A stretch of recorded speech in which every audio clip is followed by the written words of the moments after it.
Dans les fichiers, on va voir comment on va pouvoir déposer des ressources à destination de nos élèves.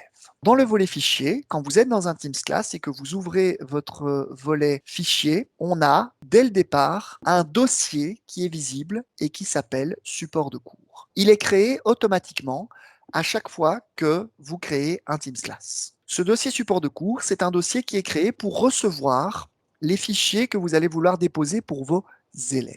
Tout ce que vous allez déposer dans support de cours, vos élèves, quel que soit le format du fichier, ne pourront faire que lire ces fichiers sans pouvoir les modifier. Les élèves pourront télécharger des copies de ces fichiers s'ils le désirent ou si elles le désirent sur leur ordinateur, mais ne pourront en aucun cas modifier vos originaux. Je traduis.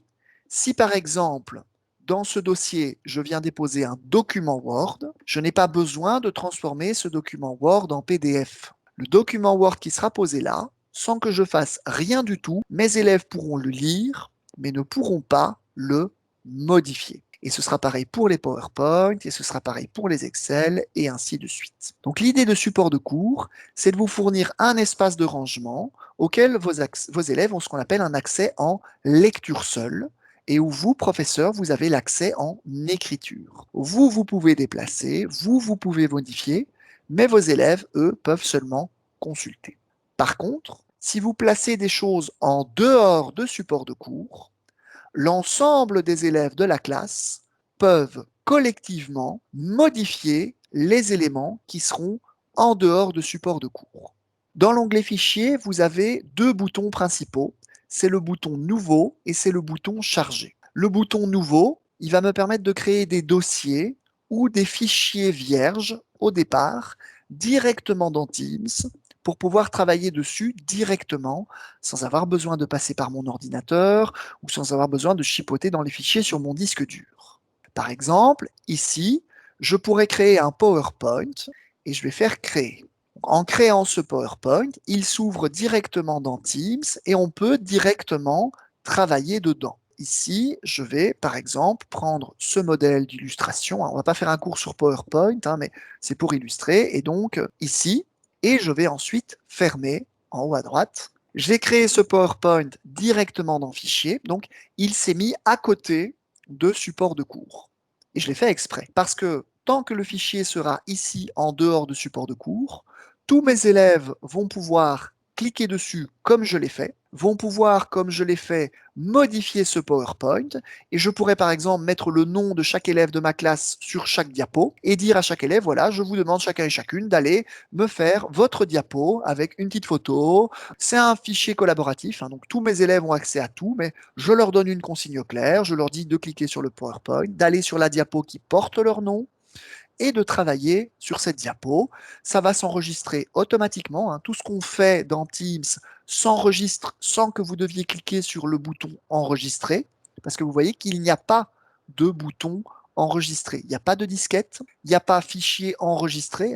Tout ce qu'on fera dans Teams, tant les profs que les élèves, s'enregistrent automatiquement dans les fichiers. Et donc, voilà un exemple de l'intérêt de faire un fichier ou un document en mode collaboratif en dehors de support de cours. Et donc, exemple concret, mes élèves ont fini de compléter les différentes diapos. Je vais pouvoir mettre mon pointeur ici sur ce fichier, le cocher, et là, en haut, j'ai des actions possibles. Alors là, ça dépend de la taille de mon écran. Ici, les petits points me permettent d'afficher les menus cachés, parce que ça prend trop de largeur. Mais là, vous allez pouvoir retrouver, regardez, déplacer. Je vais pouvoir déplacer ma présentation de la classe dans support de cours avec cette fonction déplacer. Et en faisant ça, le fichier n'a pas disparu, il va juste se trouver dans support de cours, mais maintenant qu'il est là, mes élèves peuvent aller le relire, mais ne peuvent plus écrire dedans. Et on peut faire ça donc dans un sens et dans l'autre. On peut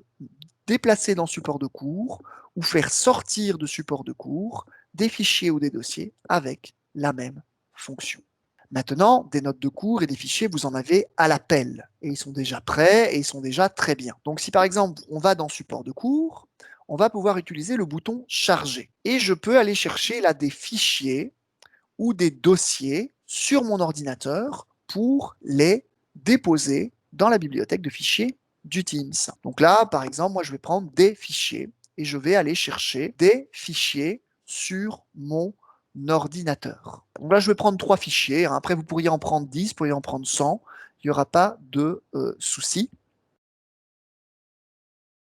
À partir de là, vous voyez qu'en quelques secondes, mais même pas en moins d'une seconde, mes 4 fichiers sont déjà déposés dans support de cours. Tout ce qui est là, ce sont mes ressources qui étaient déjà existantes, qui ont été copiées dans Teams et qui sont maintenant accessibles en lecture seule par mes élèves, mais modifiables par moi directement dans Teams. Alors, je voulais en profiter pour vous montrer que si vous chargez sur Teams n'importe quel document Word, tant qu'il est aux normes DocX, il faut juste qu'il soit aux normes d'Office dans sa dernière version. Quand vous, professeurs ou vos élèves, vont ouvrir ce document dans Teams, vos élèves et vous-même, vous pourrez appuyer sur Affichage et le bouton Lecteur immersif. Et en faisant ça, automatiquement, Teams va adapter le contenu texte uniquement, que le texte du document, à destination individuelle de chaque élève pour les aider dans la lecture de ces ressources.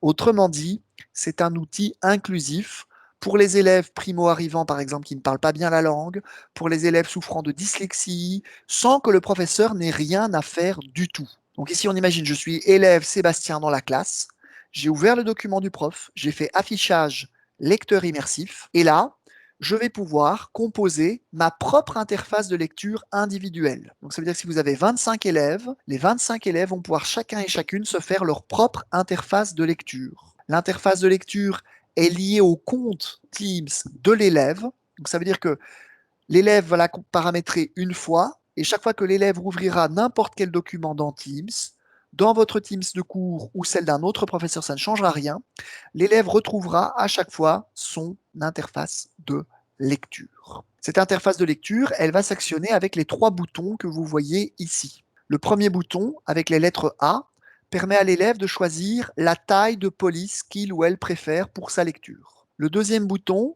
permet de choisir un espacement de lignes plus large ou moins large en fonction du document et de mes préférences pour la lecture. Le troisième bouton me permet de définir, parmi 3 polices qui ont été sélectionnées pour leur lisibilité, laquelle l'élève préfère utiliser pour faire la lecture de ce texte. Enfin, il y a des palettes de couleurs disponibles pour que les élèves puissent tester des fonds colorés pour voir si ça ne leur permet pas une meilleure immersion, une meilleure concentration dans la lecture du document. Et enfin, il y a un bouton qui permet aux élèves, je ne sais pas s'il y en a dans ce document, de supprimer tout le gras, l'italique et le souligné du texte au cas où ça les gênerait dans la lecture de manière automatisée. Le deuxième bouton permet d'avoir une aide grammaticale. Le bouton syllabe permet de découper automatiquement tout le texte en syllabes à l'aide de points médians.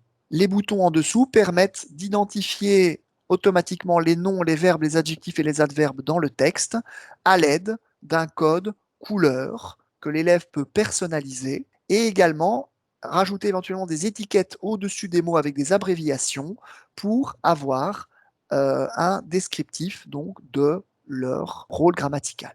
On a pour le troisième bouton l'action de lire avec la fenêtre de focus qui permet de créer une ligne de lecture que l'élève va pouvoir faire avancer ou reculer en fonction de sa vitesse de lecture pour se concentrer. Ça peut être 1, 3 ou 5 lignes dans la fenêtre en fonction des préférences de l'élève. Pour terminer, un élève peut cliquer sur un mot. L'élève va alors bénéficier d'une image qui va soutenir le propos du texte afin d'essayer de comprendre le sens du mot dans le texte si on n'arrive pas bien à le lire. L'élève peut également cliquer sur ce petit symbole. École.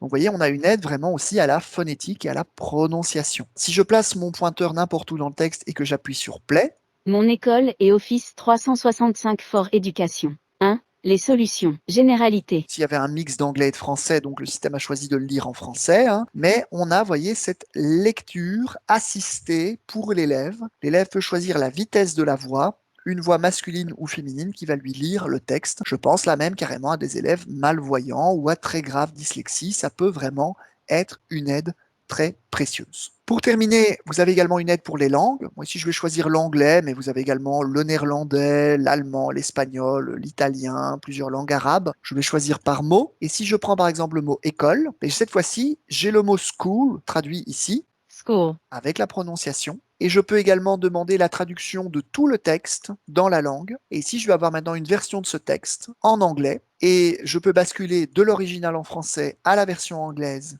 ici. Et si je prends la version anglaise et que je fais play, My school and Office 365 for education. 1. The solutions. General. donc vous avez cette fois-ci la lecture, vous voyez, dans l'anglais avec l'accent natif. Et d'ailleurs, pour l'anglais, on a plusieurs accents possibles pour apprendre à prononcer correctement la langue ou pour m'aider, si je parle peut-être pas bien le français parce que je viens d'arriver en Belgique, etc., pour m'aider à mieux comprendre mes cours. Lorsque l'élève cliquera sur la flèche, ça ramène au document d'origine. Et vous voyez que le document d'origine n'a pas subi la moindre modification. Donc voilà, ça c'est ce qu'on appelle la fonction lecteur immersif dans Teams, qui est donc un égalisateur pédagogique assez exceptionnel et qui a été intégralement développé par Microsoft.